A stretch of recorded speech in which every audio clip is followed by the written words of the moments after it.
नमस्कार मित्रों, मैं हूं डॉक्टर हरिनिवास। चैनल है संस्कृत साहित्य एवं संस्कृति और विषय है वेदांत सार।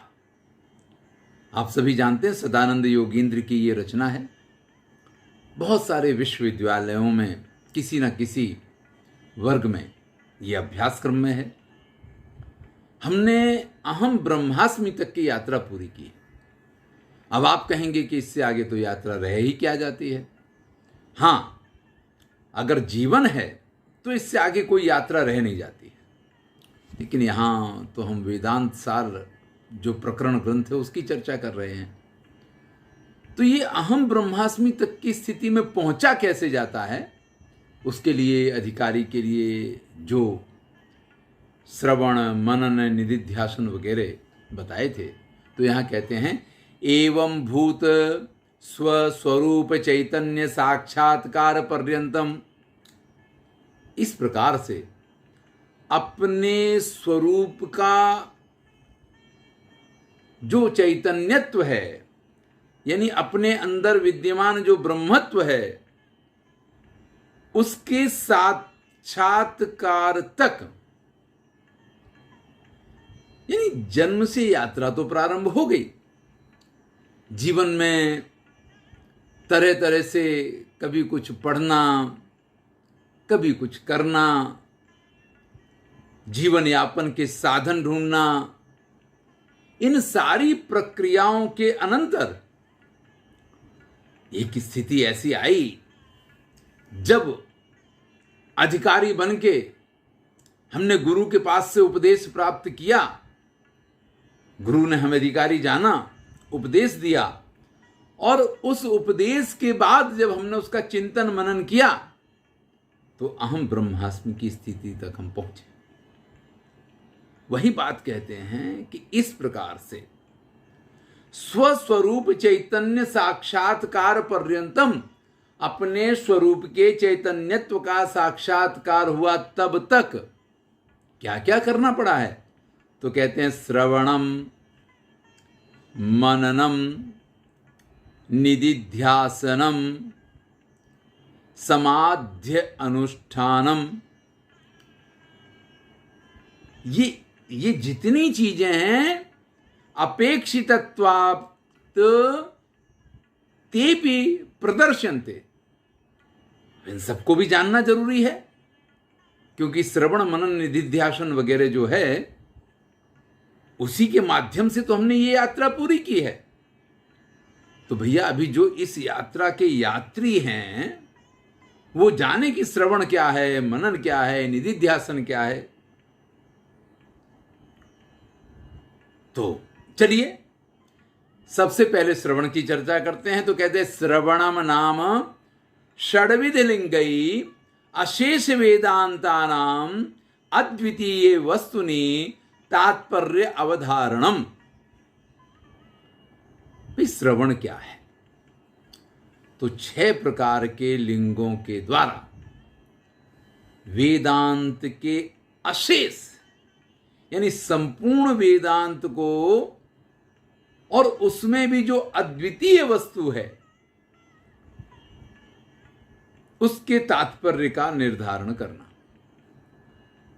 यानी श्रवण कुछ और नहीं है, उस ब्रह्म तत्व के ज्ञान के लिए जो षड्विध लिंग हैं उनके द्वारा उसका प्रस्तुति करना, उसका विवेचन करना, उसकी अवधारणा करना, इसी का नाम श्रवण है। तो भैया 6 प्रकार के लिंग कौन कौन से हैं? तो उपक्रमोपसंहार, इसमें सबसे पहले उपक्रम और उपसंहार है। अभ्यास, अपूर्वता, फल, अर्थवाद और उपपत्ति, ये 6 लिंग हैं। फिर से सुन लें, उपक्रम उपसंहार, इन दोनों को एक गिनना नहीं, 7 हो जाएंगे।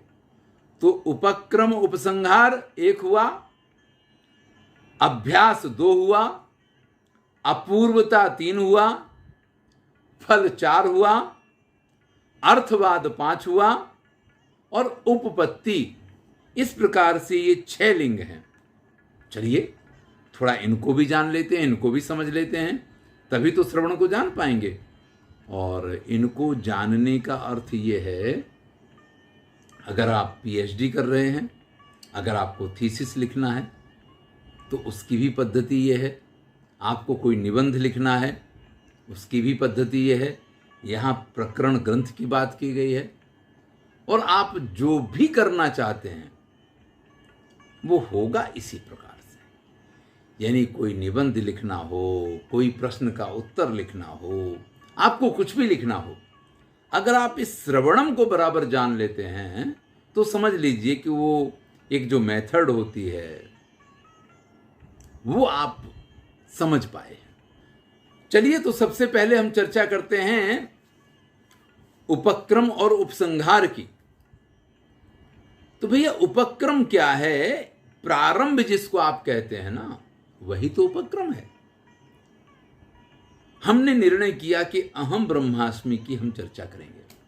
आप कोई वीडियो हमारा देखते हैं तो उसमें प्रारंभ कहां से होता है?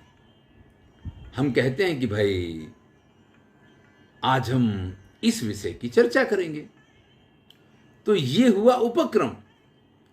लेकिन उपक्रम के साथ उपसंहार को भी बता रहे हैं। जब आप उसके अंत पे पहुंचते हैं तो जहां से आपने प्रारंभ किया है उसी वाक्य पे जाके उसको पूरा भी कीजिए। अब ऐसा ना हो कि हमने पहले तो कहा कि हम अहम ब्रह्मास्मि की चर्चा करेंगे और जब तक वीडियो पूरा हुआ तब तक हम किसी और विषय पे ऐसे चढ़ गए कि हम अहम ब्रह्मास्मि को ही भूल गए। तो ये योग्य नहीं है। योग्य क्या है? उपक्रम, और जहां से उपक्रम हुआ यानी प्रारंभ हुआ, उपसंहार, उपसंहार भी वही होगा। अब उपक्रम और उपसंहार के बीच ही ये पूरी लाइन चलने वाली है। उदाहरण देके समझाते हैं कि छांदोग्योपनिषद के 6ठे अध्याय में प्रकरण प्रतिपादन का जब प्रारंभ हुआ तो द्वितीय वस्तु के रूप में एकमेव अद्वितीयम, इससे उसका प्रारंभ हुआ। एतस्मात् इदम सर्वम, यहां जाकर के उसका प्रतिपादन किया गया, इस चीज का वहां पे प्रस्तुतिकरण किया गया। तो एकमेव द्वितीयम से शुरू करके एतद आत्ममिदम सर्वम, उसी बात को सिद्ध किया अंत में जाकर के। तो आप कोई भी प्रश्न लें, थीसिस लें, निबंध लें, तो आप प्रस्तावना में जिस चीज को प्रस्तुत करते हैं कि हम इस चीज की चर्चा करने वाले हैं, तो भैया उपसंहार में उसी की चर्चा होनी चाहिए। इसको कहते हैं उपक्रम और उपसंहार। चलिए आगे बढ़ते हैं। प्रकरण प्रतिपाद्यस्य वस्तुनः तन्मध्ये पौनः पौन्येन प्रतिपादनम अभ्यासः। उपक्रम उपसंहार के बाद अभ्यास की बात की थी। तो भैया आप जिस चीज की चर्चा कर रहे हैं, आप अहम ब्रह्मास्मि की चर्चा करने बैठे हैं, तो बीच में बार बार उसका पुनः पुनः जो है उच्चारण होना चाहिए। पुनः पुनः उस बात को एक ढंग से, दूसरे ढंग से, तीसरे ढंग से प्रस्तुत करना चाहिए। अगर आप में से किसी ने हमारे नाट्य शास्त्र से संबंधित वीडियो देखे हों, या 10 रूपक के वीडियो देखे हों, या साहित्य दर्पण के वीडियो देखे हों, तो वहां पे एक पताका स्थानक आता है। यानी नाटक का अंत तो एक ही बार है और उसके फल की प्राप्ति सिर्फ एक ही बार संभव है, क्योंकि एंड हुआ तो वहां तो बात खत्म हो जाएगी। लेकिन वो जो फल की प्राप्ति अंत में होती है, पताका स्थानक के द्वारा 4 से 5 प्रकार के पताका स्थानक हैं, उनके माध्यम से उस चीज को नाटक के बीच बीच में दिखाया जाता है और उसको पताका स्थानक कहते हैं। इसी प्रकार से हम जिस बात की सिद्धि करना चाहते हैं, हम अपने इस निबंध में, अपने इस टॉपिक में जिस चीज को प्रस्तुत करना चाहते हैं, पौनः पुण्येन, बार बार से उसका पुनरावर्तन करना, इसका नाम है अभ्यास। चलिए आगे चलते हैं, अपूर्वता की बात करते हैं। तो कहते हैं प्रकरण प्रतिपाद्यस्य द्वितीय वस्तुनः प्रमाणांतरा अविषयीकरणम अपूर्वता। भैया जो कुछ मैं प्रस्तुत कर रहा हूं ये आपको अन्यत्र देखने को तो नहीं मिलेगा। ये जो अपनी चीज को प्रस्तुत करने के समय पे बार बार ये जो बात कही जाती है ना, यही तो अपूर्वता है। यानी मैं अहम ब्रह्मास्मि का वीडियो बना रहा हूं और उसमें जब मैं ये कहता हूं कि आपको इतनी सरलता से कोई और नहीं समझा सकता है, भैया चाहे किसी ने समझाया भी हो और आपको समझ में भी मुझसे ज्यादा सरलता से उसके द्वारा समझ में आ जाए, लेकिन फिर भी जब मैं कह रहा हूं तो मैं तो ये दावा कर ही रहा हूं। तो इस प्रकार से जिसकी सिद्धि के लिए आप निकले हैं, उसकी सिद्धि जिसके द्वारा संभव है उसी के द्वारा संभव है और किसी के द्वारा संभव नहीं है। इसका नाम है अपूर्वता।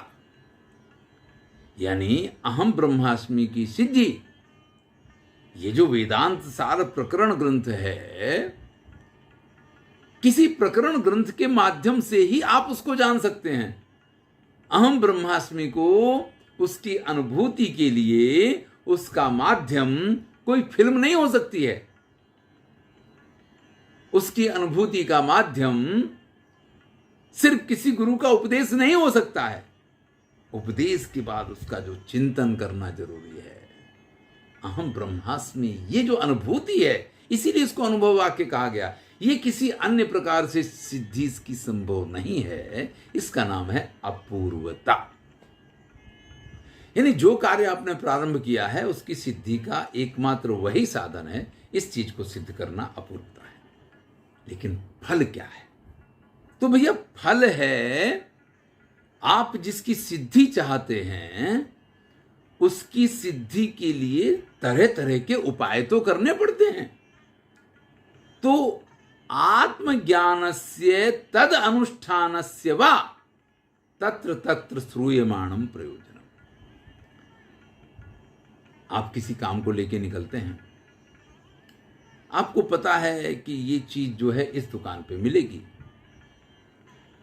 या ये कार्य मेरा उस जगह जाके होगा, लेकिन फिर भी ऐसा होता है कि इतने लंबे जाएं, इससे अच्छा चलो एक और मेडिकल स्टोर पे पूछ लेते हैं, यहाँ वो दवा मिल जाएगी, वहाँ वो दवा मिल जाएगी। तो हम 2-3 जगह उसको करते करते फिर अपने डेस्टिनेशन तक पहुंचते हैं। मंजिल पता हो तो भी थोड़ा सा इधर उधर देखने में, नजर डालने में बुराई नहीं होती है। थोड़ा रास्ता सरल हो जाता है या जीवन में कुछ चेंज बना रहता है। तो फल प्राप्ति जब होगी तब होगी, लेकिन यहां पे फल इसको कहा है कि उसकी प्राप्ति के लिए जो जो साधन, जो जो माध्यम हो सकते हैं, उन सब का प्रयोग करना। हम चर्चा कर रहे थे अहम ब्रह्मास्मि की। तो अहम ब्रह्मास्मि में क्या होना है कि कभी उसमें श्रवण मनन निधिध्यासन काम करेगा, कभी गुरु का उपदेश काम करेगा, कभी आपका अधिकारी होना काम करेगा, कभी किसी के पास से गुरु का उपदेश तो मिल गया लेकिन उसको सिद्ध करने के लिए किसी और के पास से कोई कथा सुनी, कुछ प्रेरणात्मक सुना। तो ये जो पूरी प्रक्रिया चलती है ना, इसको यहां पे फल कहा गया। प्रकरण प्रतिपाद्यस्य तत्र तत्र प्रशंसनम अर्थवादा। अर्थवाद को समझाते हैं कि जो कुछ आपको अपने प्रकरण में सिद्ध करना है, यानी जो निबंध आप लिख रहे हैं या अहम ब्रह्मास्मि का वीडियो हम बना रहे हैं, तो इसके अंदर बार बार से उस चीज की प्रशंसा करना, इसका नाम अर्थवाद है। देखिए, बड़ा एक सीधा सा विषय चल रहा है कि हमने सबसे पहले उपक्रम किया, एक विषय की स्थापना की, फिर हम अभ्यास पे गए, हमने बार बार उस चीज को प्रस्तुत किया, रिपीट किया कि एक बार लोगों के दिमाग में वो चीज बैठ जानी चाहिए। आप देखिए, कोई नया प्रोडक्ट मार्केट में आता है तो यही होता है, टीवी पे लो, रेडियो पे लो, जहां आप देखेंगे उसी की ऐड। और जब वो आपके दिमाग में बैठ जाता है तो भैया फिर तो क्या है, अभ्यास के बाद अपूर्वता की बात आई कि उसके जैसा तो और कोई नहीं। फिर इस चीज की सिद्धि करने की कोशिश की जाती है, और फिर कहाँ कहाँ से कैसे कैसे क्या क्या फल की प्राप्ति संभव है उसके प्रयत्न शुरू होते हैं। आपको उसके लाभ बताए जाते हैं अपूर्वता के बाद, कि देखो इससे ये फल मिलेगा, इससे ये फल मिलेगा, इससे ये लाभ है, इससे ये लाभ है, इससे ये लाभ है। हानियां कहीं कोई नहीं बताता है। जिस चीज का आपने प्रस्तुतिकरण किया है, जिसका आपने अभ्यास में वर्णन किया है, जिसका आपने अपूर्वता में जिसकी सिद्धि, इसके जैसा कोई नहीं, अब आपको उस चीज की प्रशंसा करनी है, और इसका नाम है अर्थवाद। अंतिम है उपपत्ति। तो कहते हैं प्रकरण प्रतिपाद्य अर्थ साधने तत्र तत्र श्रूयमाणा युक्ति उपपत्ति। अपने प्रकरण के जो प्रतिपाद्य विषय है उसकी साधना के लिए जो भी उपाय आपको बताए जाते हैं, जो भी उसकी युक्तियां हैं, बस उनको सुनना ही उपपत्ति है। इसके बाद आप कहां पहुंचेंगे? उपसंहार पे पहुंचेंगे। हम इस पूरी प्रक्रिया को समझते हैं। मान लीजिए एक कार्य मैंने प्रारंभ किया, अब वो तो उसका उपक्रम हो गया, फिर मुझे उसमें अभ्यास की जरूरत होती है। लोगों तक जो चीज पहुंचानी है, बार बार उसका उल्लेख करना, ये व्यक्ति को उससे परिचित करवाना होता है। अभ्यास पूरा हुआ तो फिर उसकी अपूर्वता सिद्ध करनी है कि भाई इससे बेटर तो दूसरा कोई नहीं है। इसको हम कहते हैं अपूर्वता। और फिर उसका फल कथन होता है कि इससे आपको क्या क्या लाभ होंगे, और वो जो लाभ हैं वो आपके प्रयोजन की किस किस प्रकार से सिद्धि करेंगे। इसके बाद नंबर आता अर्थवाद का। अपूर्वता में आपने जो बताया था कि इसके जैसा कोई और नहीं, फल में आपने उसके फलों की बात की। अब आपको अर्थवाद में उसकी सिद्धियां बतानी हैं कि देखो इस फल का परिणाम ये आया, इस फल का परिणाम ये आया, इस फल का परिणाम ये आया। ये अर्थवाद है, यानी उससे सिद्धि का प्रतिपादन करना। और उपपत्ति, भैया जो भी एडवर्टाइजमेंट दिया गया है उसका परिणाम क्या है? उपपत्ति। यानी अगर फिर प्रोडक्ट को मार्केट में रखा ही ना जाए, सिर्फ ऐड कर करके छोड़ दिया जाए, तो फिर जब ये उपपत्ति की जाएगी तो उसका उपसंहार होगा कि वो प्रोडक्ट जो है मार्केट में उठ जाएगा, अच्छी तरीके से चलेगा। तो उपक्रम द्वारा आपने जिस चीज की स्थापना की थी, उपसंहार में आपने उस फल को प्राप्त किया है। लेकिन उसको प्राप्त करने के लिए जो पूरी प्रक्रिया है, ये 6 प्रकार के लिंगों का यहाँ प्रतिपादन किया गया है। चलिए, श्रवण की चर्चा इसमें की है, इसके बाद दूसरी चर्चा अगले वीडियो में करेंगे, निधिध्यासन की, मनन की। धन्यवाद। मैं हूँ डॉक्टर हरिनिवास।